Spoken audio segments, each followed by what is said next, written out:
Marcus Thompson, a 28-year-old correctional officer with 5 years of exemplary service, arrives at his new assignment at Riverside Women's Correctional Facility. Due to a bureaucratic error and budget cuts, he's been transferred as the only male guard to work the night shift at this maximum security women's prison. The facility houses 800 inmates, many serving life sentences for violent crimes. Warden Patricia Holloway, a stern 55-year-old administrator, reluctantly accepts Marcus but makes it clear she doesn't want him there. She assigns him to the most dangerous wing cell Block D, where the most volatile inmates are housed. Marcus discovers the facility is severely understaffed and plagued by corruption. Deputy Warden Rebecca Martinez runs illegal gambling operations, allowing certain inmates special privileges in exchange for money from their families. The senior guards, led by Lieutenant Jennifer Walsh, have formed a tight-knit group that excludes Marcus and actively works to undermine him. On his first week, Marcus witnesses guard brutality when Officer Diana Foster beats an inmate named Angela Rodriguez for speaking back. When Marcus reports it, Warden Holloway dismisses his complaint, claiming he's too new to understand how things work here.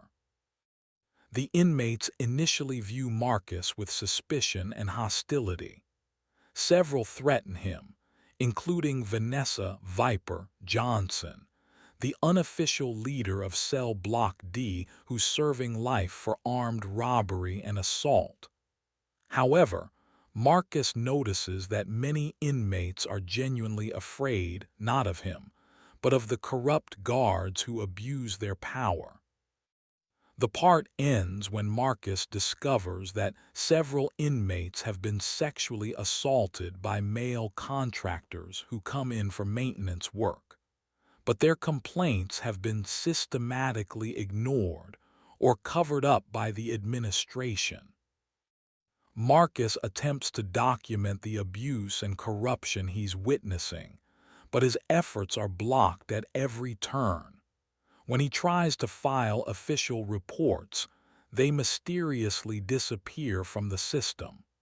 His supervisor, Captain Linda Brooks, warns him to stay in his lane and threatens his job security.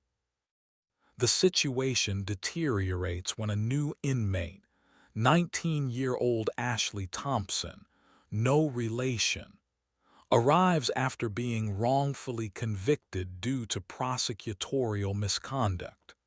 She's terrified and vulnerable, and Marcus realizes she's being targeted by both corrupt guards and predatory inmates.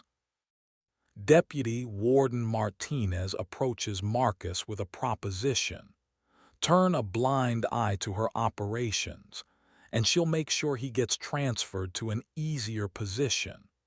When Marcus refuses, she begins a campaign to get him fired, writing him up for minor infractions and scheduling him for the most dangerous shifts. The breaking point comes when Marcus discovers that Officer Foster and 2 contractors have been running a prostitution ring, forcing vulnerable inmates to participate in exchange for basic necessities like soap, food, and protection. Ashley Thompson has been specifically targeted. When Marcus tries to intervene directly, he's attacked by 3 inmates who were paid off by the corrupt guards. During the fight, Marcus is forced to defend himself, seriously injuring one attacker. The incident is used by Warden Holloway as justification to suspend Marcus pending investigation. However, some inmates begin to see Marcus differently.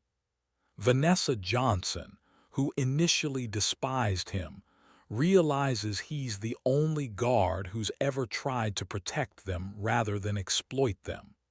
She approaches him with information about the corruption network and proposes an unlikely alliance. While suspended, Marcus secretly meets with Vanessa Johnson and learns the full extent of the corruption. The prison operates like a criminal enterprise, with inmates being forced to participate in illegal activities both inside and outside the facility. Those who refuse are beaten, placed in solitary confinement, or worse. Vanessa reveals that she's been keeping detailed records of the abuse for years, hoping someone would eventually listen.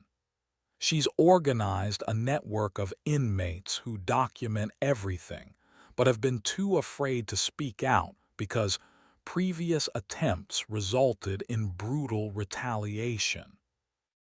Marcus realizes that the only way to expose the truth is to work with the inmates themselves. Using his knowledge of the security systems and Vanessa's network of informants, they begin gathering irrefutable evidence of the corruption. The plan is dangerous for everyone involved. Marcus risks his career and potentially his freedom if caught, while the inmates face deadly retaliation from both guards and other prisoners.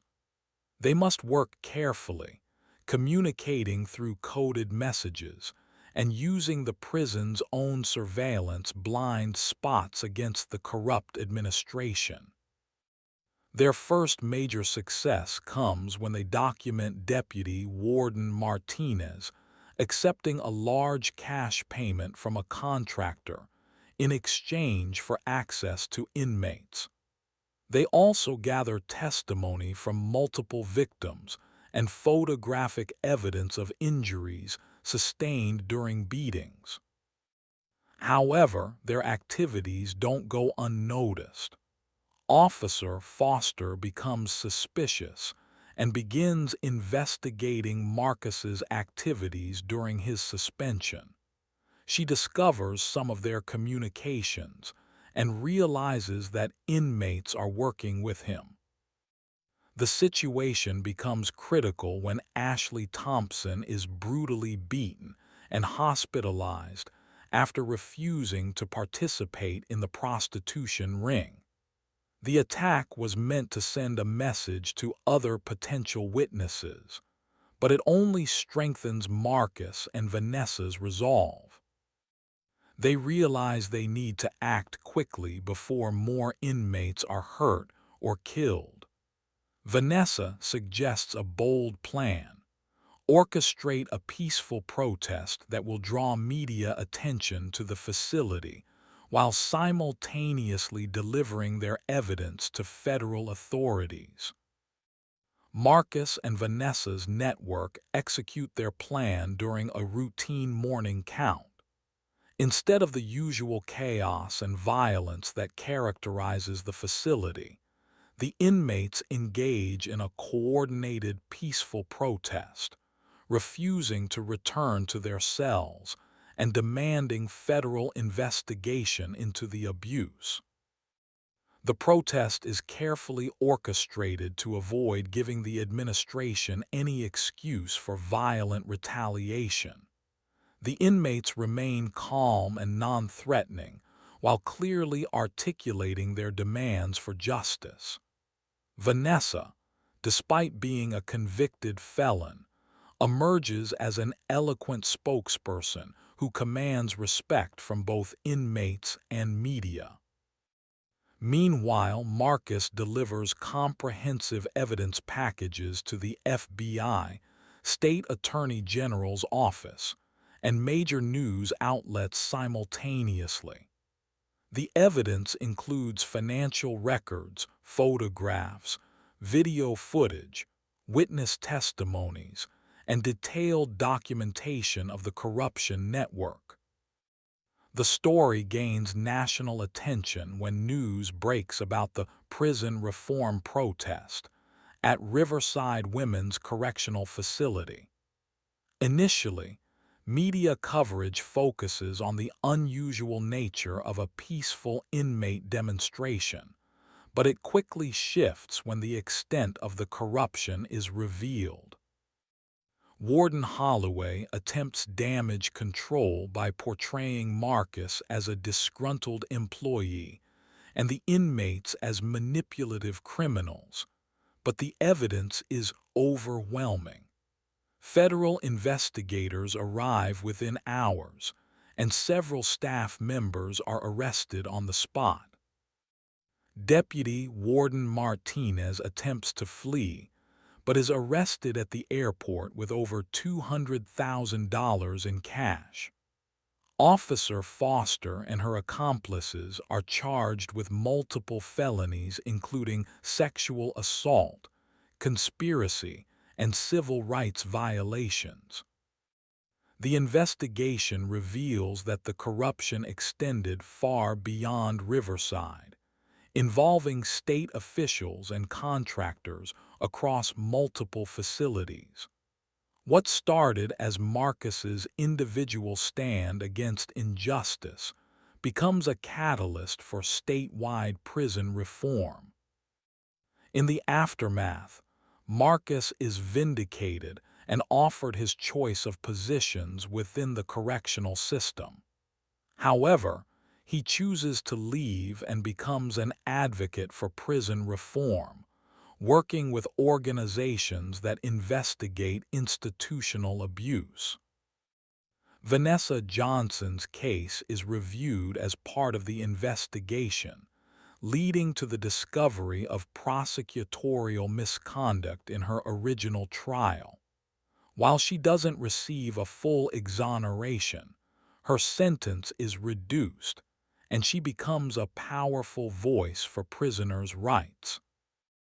Ashley Thompson's wrongful conviction is overturned entirely, and she receives a substantial settlement.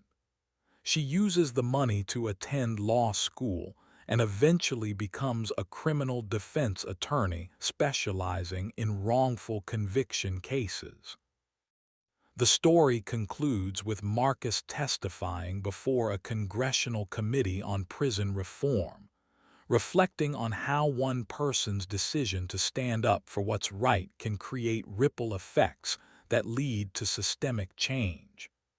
The former adversaries, a male guard and female inmates, proved that justice can emerge from the most unlikely alliances when people choose courage over comfort. 2 years later, Riverside Women's Correctional Facility operates under federal oversight with dramatically improved conditions. Marcus has married and started a family, while maintaining his advocacy work. Vanessa, now released, works with him at the prison reform organization they founded together. Their story becomes a case study in how individuals can challenge corrupt systems and create lasting change through courage, alliance building, and strategic action. 3 weeks after the arrests, FBI Special Agent Catherine Mills leads a comprehensive investigation into the Riverside facility and the broader state correctional system.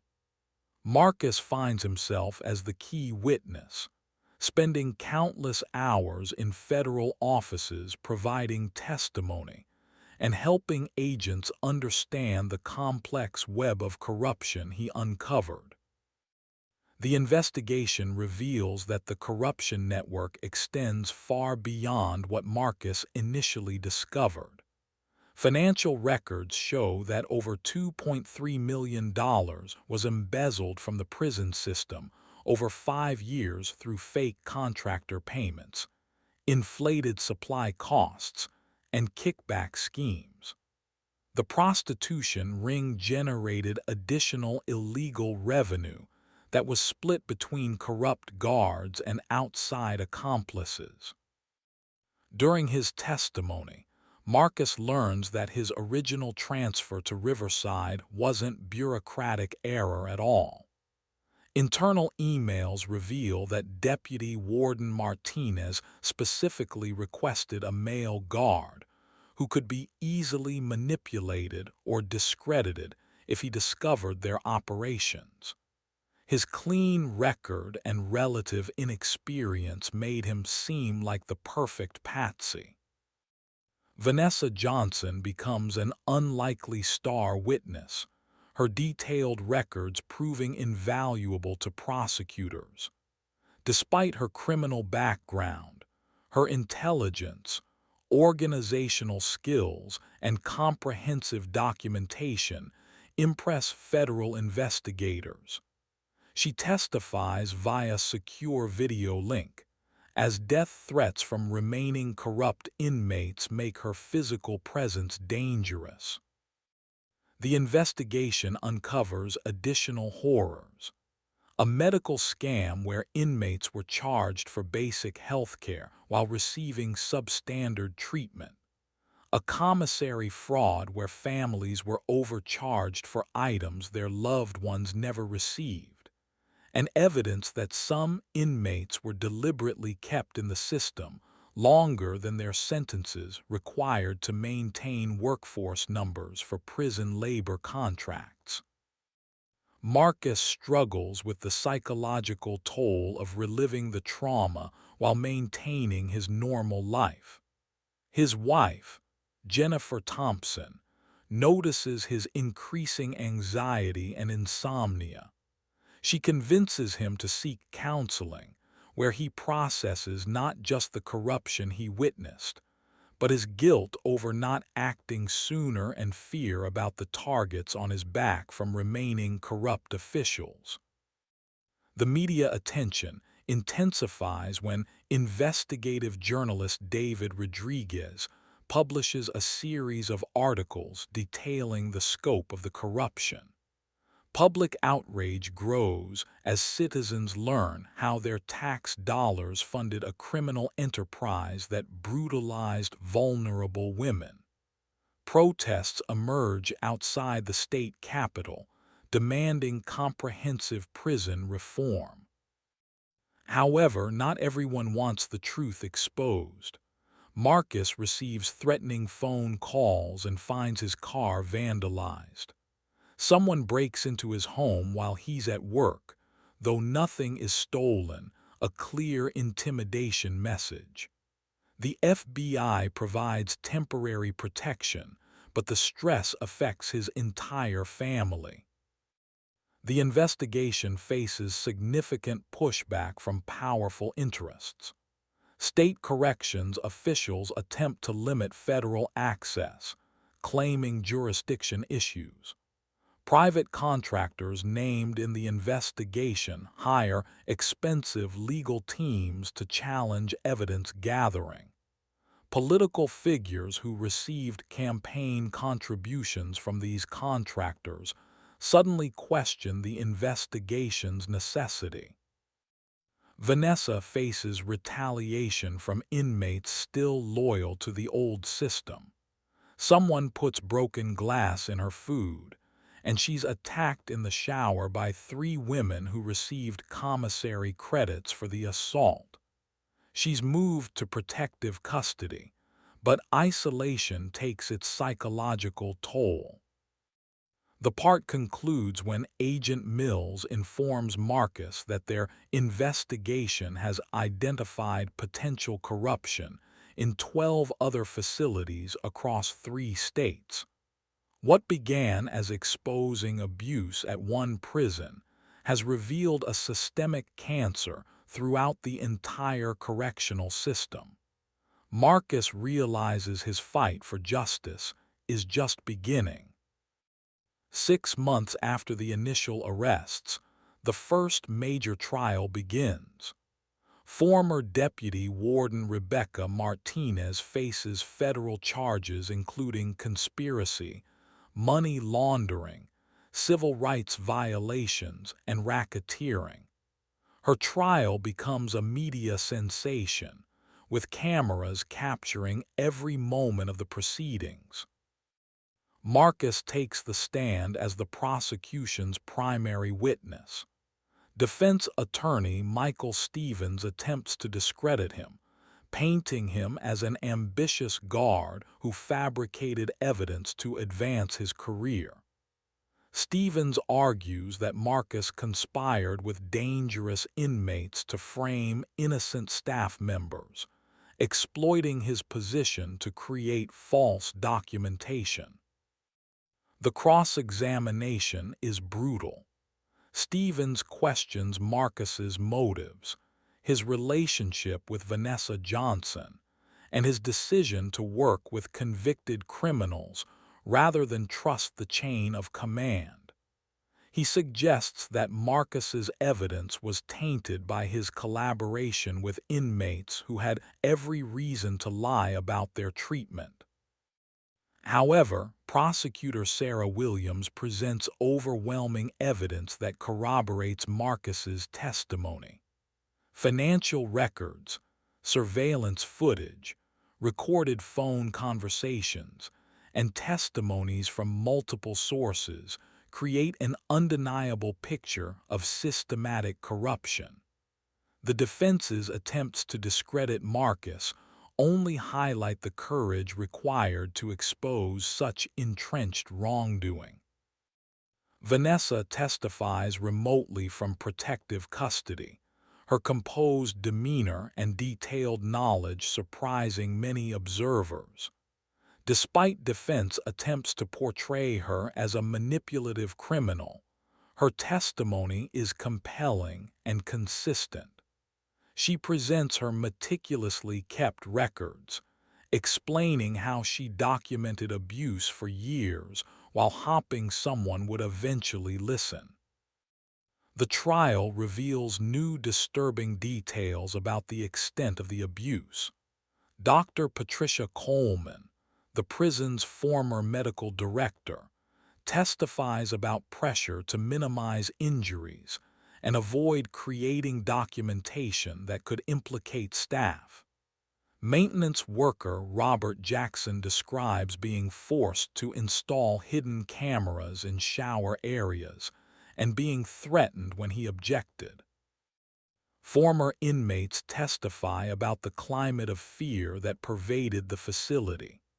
Maria Santos describes being forced into the prostitution ring after her complaints about guard misconduct resulted in solitary confinement and threats against her family. Her testimony moves several jurors to tears and demonstrates the human cost of the corruption. The defense attempts to present character witnesses for Martinez, but their testimonies backfire when prosecutors reveal that several witnesses received financial benefits from the corruption scheme. A former warden who praised Martinez's leadership is exposed as having received kickbacks from contractor agreements she approved. Outside the courthouse, public opinion remains divided. Supporters of prison reform and victims' rights advocates gather to support Marcus and the survivor witnesses. However, some corrections officers and law enforcement unions claim the prosecution represents an attack on all prison staff, arguing that the charges are excessive. Marcus's family continues to face harassment and threats. His teenage daughter Emma is bullied at school by children whose parents work in the correctional system. His wife Jennifer loses her job when her employer receives complaints from customers who oppose Marcus's actions. The family considers relocating for their safety. Meanwhile, parallel trials begin for other defendants. Officer Diana Foster's trial focuses on the physical abuse charges, with medical evidence of injuries she inflicted on inmates. The contractor trials reveal the scope of the prostitution ring and the systematic exploitation of vulnerable women. Vanessa's own legal situation becomes complicated when prosecutors offer her a deal: reduced sentence in exchange for continued cooperation in related cases. However, she learns that accepting the deal would require admitting guilt to charges she maintains she's innocent of, creating an ethical dilemma about accepting false responsibility for crimes she didn't commit. The trial takes an unexpected turn when Martinez's defense team presents evidence that she was being blackmailed by higher-level officials who knew about the corruption, but allowed it to continue in exchange for a share of the profits. This revelation suggests the corruption network extends even further up the political hierarchy than previously known. The part ends with the jury beginning deliberations after 6 weeks of testimony. Marcus waits anxiously for the verdict, knowing that Martinez's conviction or acquittal will determine whether other cases proceed and whether his sacrifice to expose the truth will result in meaningful justice. The jury delivers a guilty verdict on all major charges against Rebecca Martinez, sentencing her to 18 years in federal prison. The conviction sends shockwaves through the correctional system, proving that even high-ranking officials can be held accountable for systematic abuse and corruption.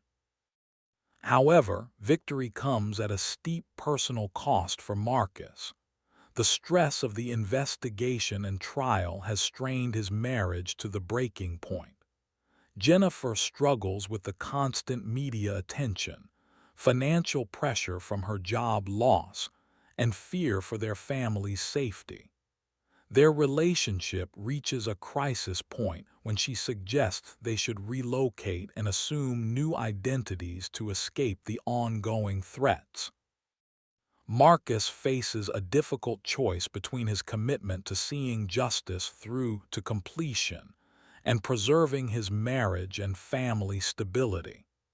The FBI informs him that his continued cooperation is needed for at least 6 more trials, potentially extending the ordeal for years. His testimony has become crucial to prosecuting the entire network of corruption. Meanwhile, conditions at Riverside have improved dramatically under federal oversight, but new problems emerge. The sudden departure of numerous staff members has created severe understaffing issues. Replacement guards, while honest, are inexperienced and overwhelmed by the facility's complex dynamics. Some inmates exploit the transitional chaos to settle old scores or establish new power structures. Vanessa Johnson's situation becomes increasingly precarious. Her cooperation with authorities has made her a target for inmates throughout the system who view her as a snitch. Federal marshals recommend moving her to a facility in another state for her safety, but this would separate her from family and disrupt her education programs that are crucial for her eventual release prospects. The investigation expands when Agent Mills discovers evidence linking the Riverside corruption to a multi-state network of similar schemes. Corrupt officials in neighboring states have been sharing techniques and even transferring problematic inmates to avoid investigations. What Marcus exposed was just one node in a much larger criminal enterprise. This expansion brings new challenges. State officials who initially supported the investigation begin questioning its scope and cost. Political pressure mounts to limit federal involvement and return control to state authorities. Some politicians argue that the investigation has gone too far and is undermining public confidence in the entire correctional system. Marcus receives an unexpected visit from Captain Thomas Bradley, a veteran corrections officer from another facility. Bradley warns Marcus that he's uncovered evidence of a contract on Marcus's life, funded by officials who fear his continued cooperation will expose their own involvement. The threat forces Marcus's family into witness protection temporarily. The psychological toll on all participants becomes evident.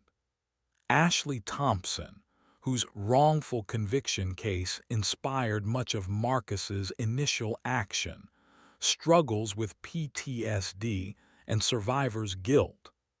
Despite her exoneration and settlement, she finds it difficult to trust authority figures and battles depression. Her planned law school enrollment is delayed as she focuses on mental health treatment.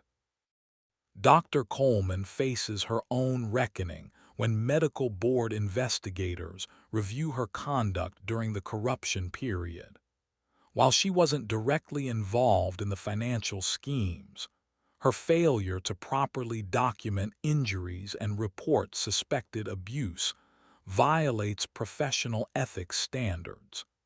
She faces potential loss of her medical license and civil liability from families of inmates who received inadequate care. The trials of lower-level participants begin, revealing the complex dynamics that allowed the corruption to flourish. Some guards participated willingly for financial gain, while others were coerced through threats or fear of retaliation. The prosecution faces difficult decisions about which participants deserve punishment versus those who were themselves victims of the system. Marcus starts working with a prison reform advocacy group, channeling his experience into policy recommendations. He testifies before state legislative committees about needed reforms, improved oversight mechanisms, better whistleblower protections, regular independent inspections, and mandatory reporting systems for abuse allegations. However, his advocacy work creates new tensions. Some reformers want him to support abolishing prisons entirely, while others prefer incremental changes that he views as insufficient.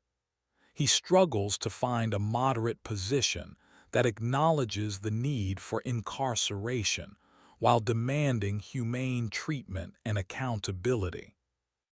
The part concludes when Marcus learns that Warden Patricia Holloway, who was initially thought to be merely negligent, has been indicted on conspiracy charges. New evidence suggests she actively facilitated the corruption scheme while maintaining plausible deniability. Her arrest means Marcus will need to testify in yet another high-profile trial, extending his ordeal indefinitely. 1 year after the initial arrests, Marcus finds himself at the center of a national conversation about prison reform. His story has inspired similar investigations in multiple states, with federal authorities uncovering corruption networks that span decades and involve hundreds of officials across the country. The scope of the revelations stuns even experienced investigators. Agent Mills briefs Marcus on the full extent of what they've discovered: systematic abuse affecting over 50,000 inmates across 12 states, with corruption schemes that diverted more than $47 million in taxpayer funds. The investigation has resulted in 127 arrests and completely restructured oversight of privately contracted prison services. Marcus's marriage survives the crisis, but only through intensive counseling and Jennifer's gradual understanding of the moral imperative driving her husband's actions. She begins attending his speaking engagements and becomes an advocate for families affected by the prison system.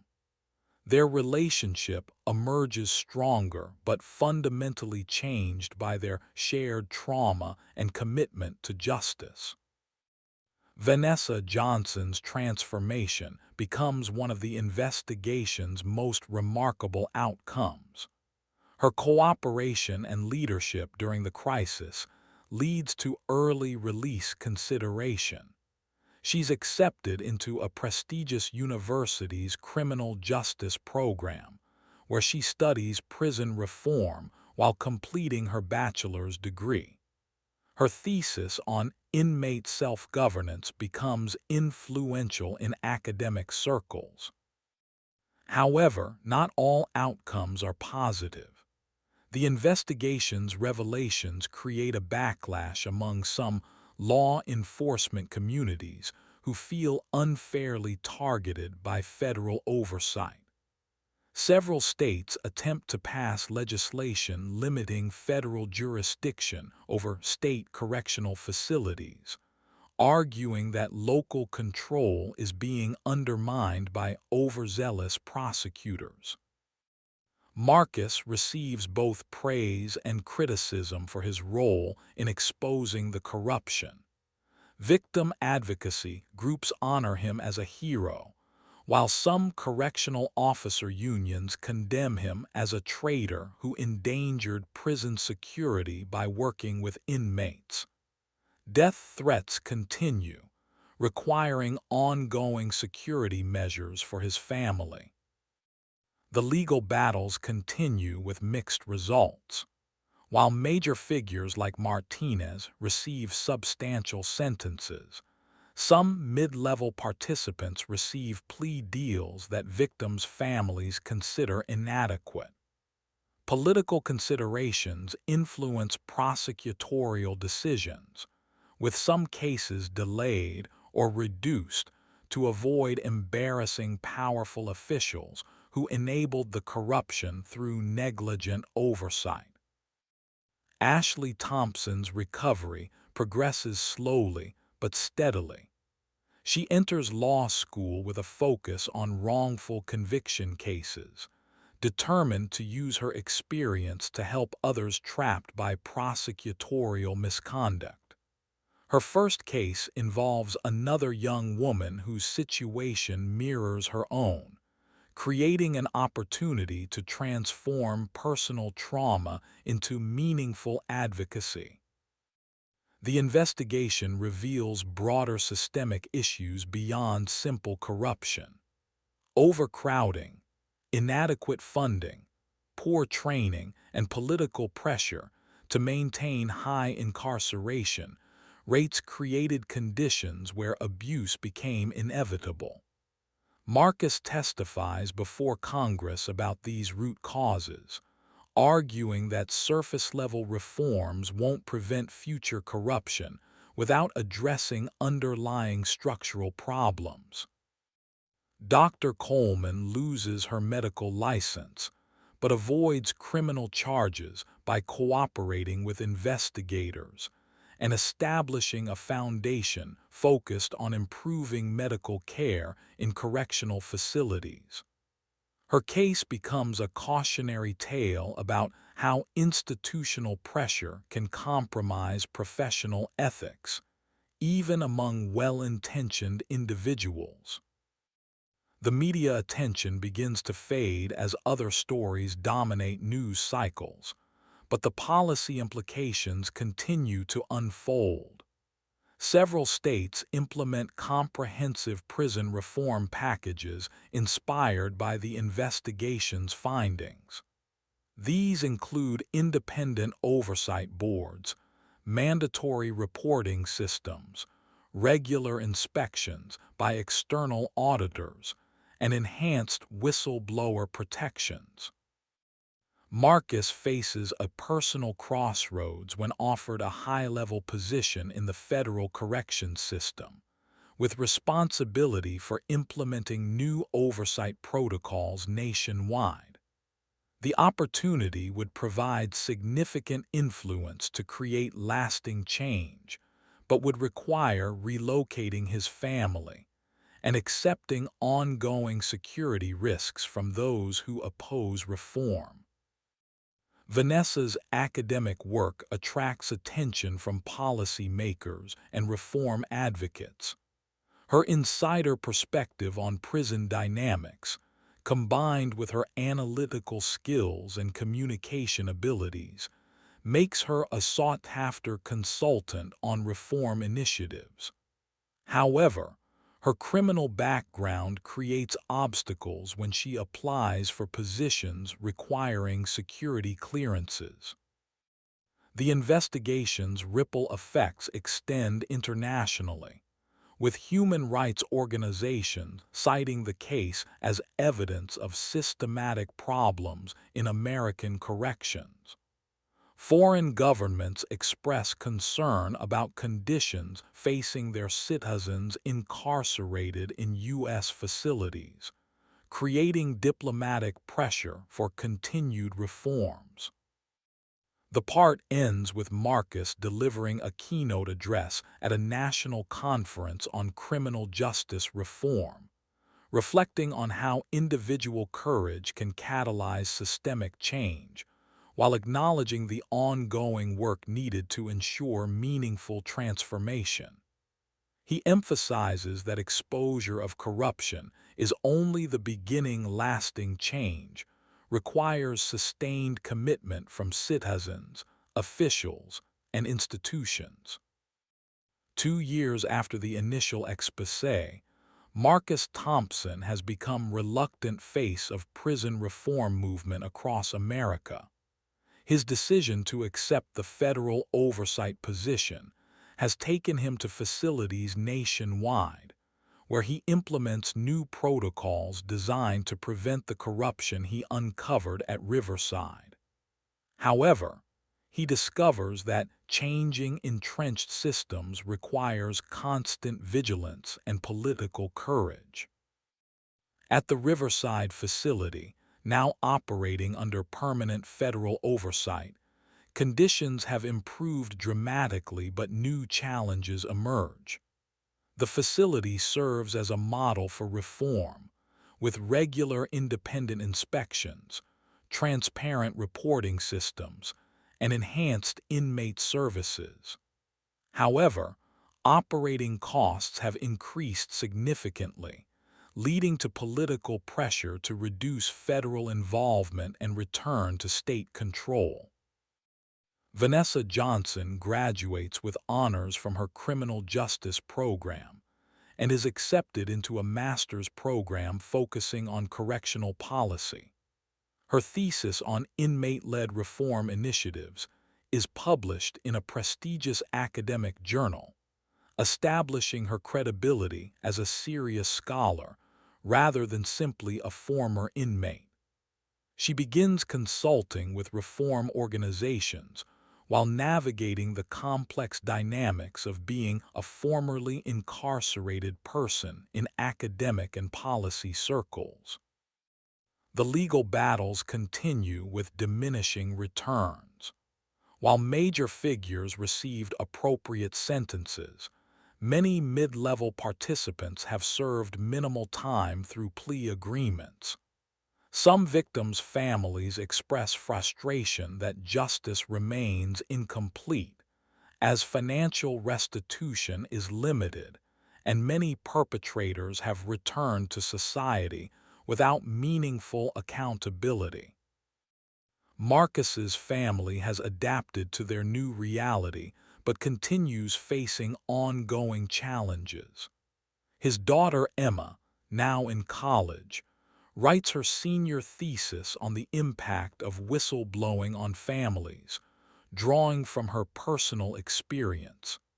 His wife Jennifer has established a support network for families of law enforcement whistleblowers, recognizing that their experiences aren't unique.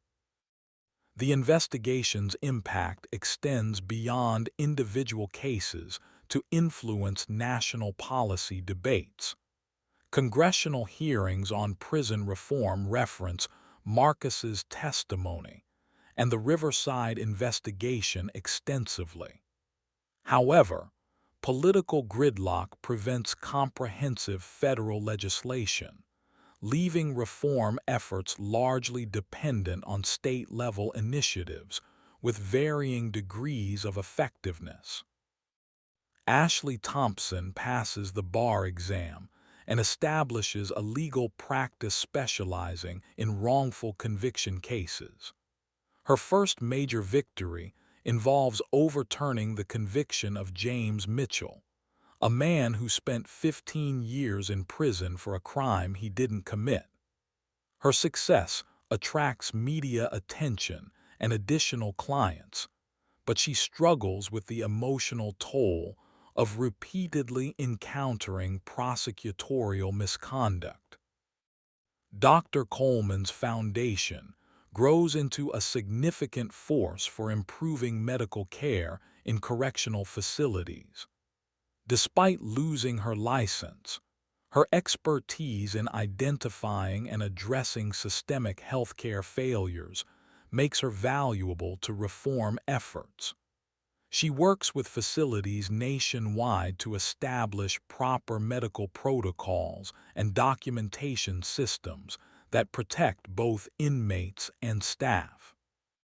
The investigation's revelations continue creating political consequences.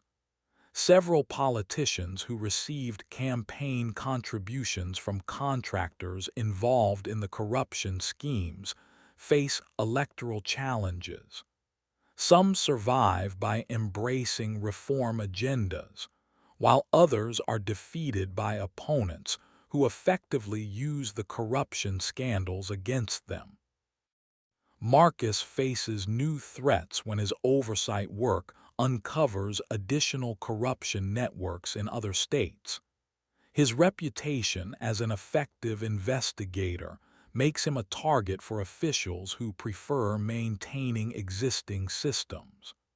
The FBI provides security briefings about credible threats, but the constant vigilance required affects his mental health and family relationships. International attention grows as human rights organizations document improvements at reformed facilities, while highlighting ongoing problems elsewhere. The contrast between reformed and unreformed facilities becomes a source of embarrassment for officials who resist change, creating additional pressure for comprehensive reforms.